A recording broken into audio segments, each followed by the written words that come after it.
नमस्कार, स्वागत है आप सबका अनुसर क्लासेस में।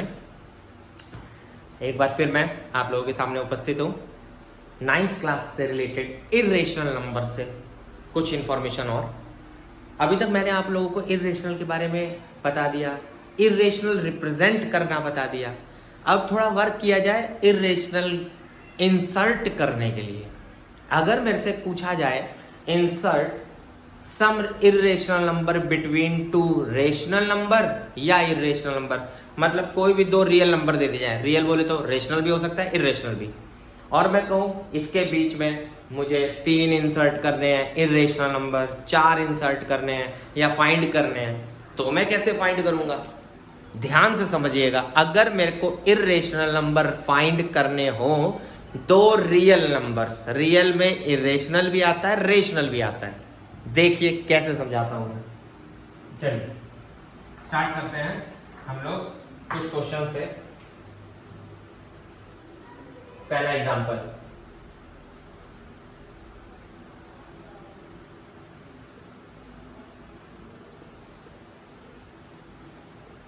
चलिए एक छोटा सा एग्जांपल है। Insert a rational number between 2 and 3। दो नंबर है मेरे पास 2 और 3, ये कैसे भी हो सकते हैं, रियल से बस मतलब है। इन दोनों के बीच में इर्रेशनल नंबर इंसर्ट करना है ए। अब अगर मेरे को एक इर्रेशनल नंबर इंसर्ट करना है तो मैं क्या लगाऊंगा? लॉजिक बहुत सिंपल है, ये बहुत आसान है, इसमें पता है ये चलाना ही नहीं है ज्यादा। 2 और 3 के बीच में there are infinite many irrational numbers. देखिए मैं क्या लिख रहा हूं, ये सिंपली, इसके लिए कोई ट्रिक नहीं है, कुछ नहीं है, बस एक बेसिक कॉन्सेप्ट।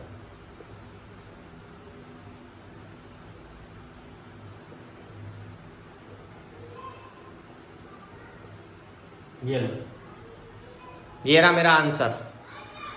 सर ये क्या लिख दिया? आप अगर आप इसमें गौर से देखो तो ना ये रिपीटेड है ना ये टर्मिनेटिंग है, यानी non terminating but non repeating decimal है। Non terminating and non repeating, ध्यान रखिएगा, ना तो ये टर्मिनेट हो रहा है ना रिपीट हो रहा है, और ये इर्रेशनल नंबर है। आप और लिख सकते हो, ये लो आप ये लिख दो,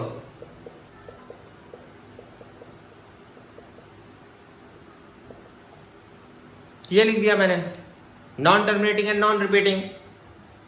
बिल्कुल 2 और 3 के बीच में बहुत सारे लिख सकते हैं, चॉइस इज योर्स। हाँ पैटर्न देख लो कैसे लिखने का है। पैटर्न ये ऐसा नहीं है कि ये कोई पर्टिकुलर होता है कि सर इसमें ऐसा ही करना होता है, भैया कोई भी लिख देना, बस हाँ याद रहे रिपीट नहीं दिखना चाहिए और टर्मिनेट नहीं होना चाहिए, non terminating and non repeating, बस इतना याद रखना है तुम लोगों को। चलिए एक तो मैंने ऐसे नंबर पे देख लिया, एक और एग्जांपल दिखाते हैं, ध्यान से देखिएगा। मान लो हम लोगों ने ले लिया, एक ऐसा एग्जांपल भी देख लेते हैं। इंसर्ट या कह सकते हो find 2 irrational number, 2 irrational number between, मान लो मेरे से किसी ने कह दिया -1 और 1 के बीच में 2 इर्रेशनल नंबर, -1 और +1 के बीच में।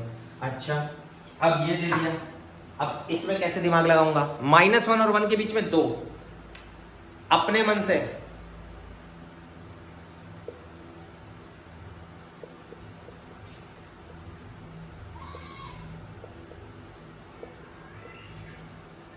लिख दिया। आप देख सकते हो ये -1 और 1 के बीच में आता है, वेरी सिंपल। एक माइनस वाला भी दिखा दे रहा हूं,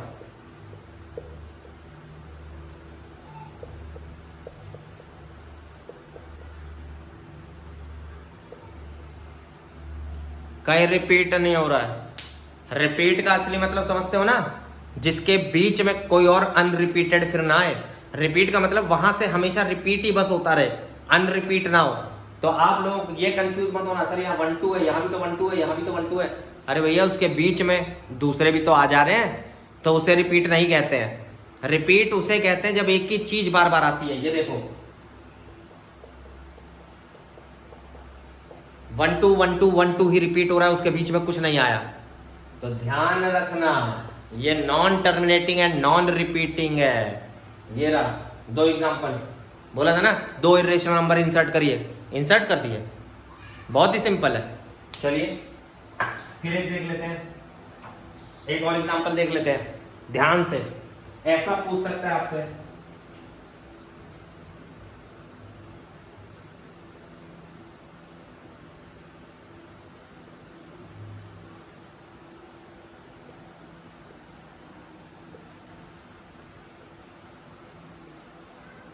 चलिए आपसे ये पूछ लिया, find two irrational number between √2 and √3।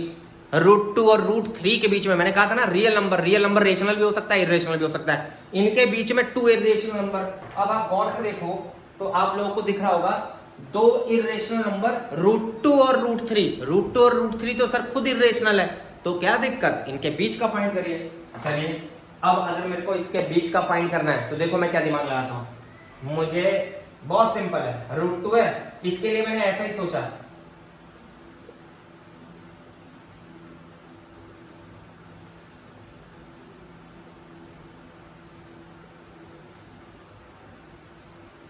√2.5 and √2.9।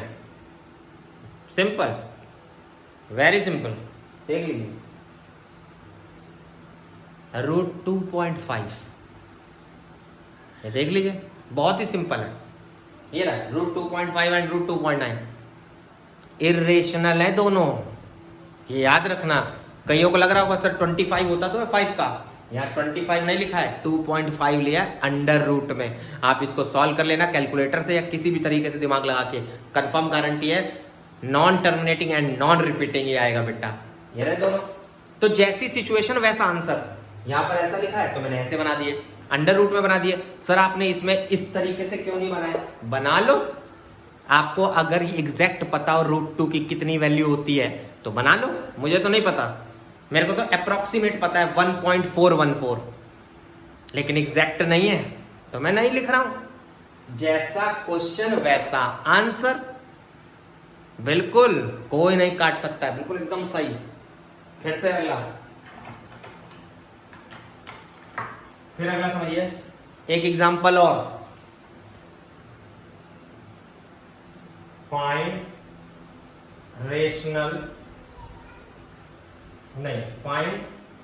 Irrational number between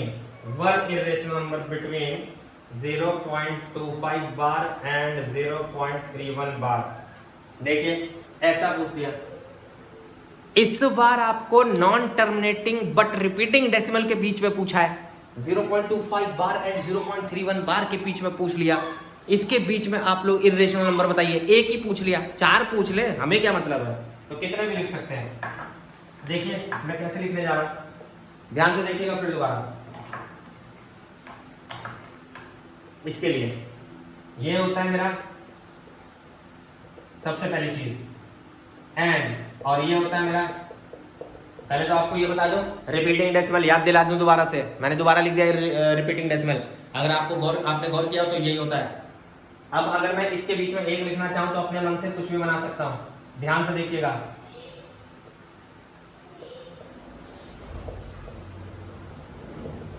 ये लीजिए इर्रेशनल, देखिए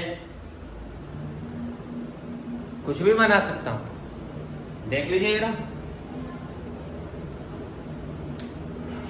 ये लीजिए, और लिखना चाहता हूं कोई तो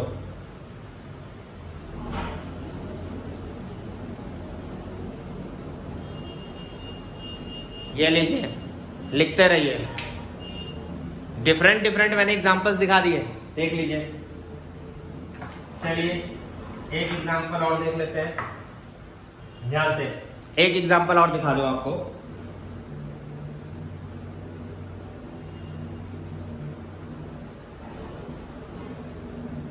ध्यान से देखिएगा,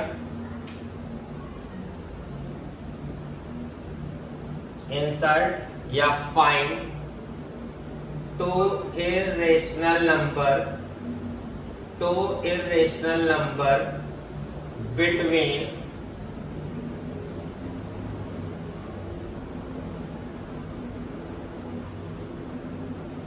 चलिए ध्यान से, बिटवीन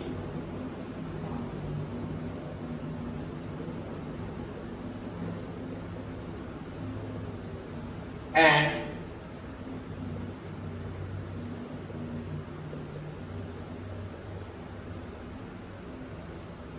ऐसा किसी ने पूछ लिया तो आप देखिए क्या बताने वाले हो। देखो ऐसे 2 पूछे, 2, अब की बार भी इर्रेशनल है लेकिन इस तरीके से लिखा हुआ है, इसमें कैसे बताओगे, फिर वही दिमाग चलाओ छोड़ा था। देखो थोड़ा दिमाग चलाना, फिर दोबारा ये ले लिया सर,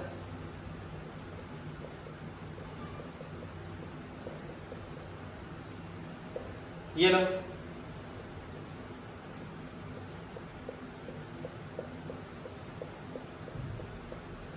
ये लो, लिख दिए दो, non terminating and non repeating, non terminating and non repeating, very simple. ये मेरा छोटा सा ही लेक्चर है, बस मैं ये बता रहा था। कई लोगों को इसमें डाउट था कि सर इरेशनल नंबर कैसे इंसर्ट करते हैं दो रियल नंबर के बीच में।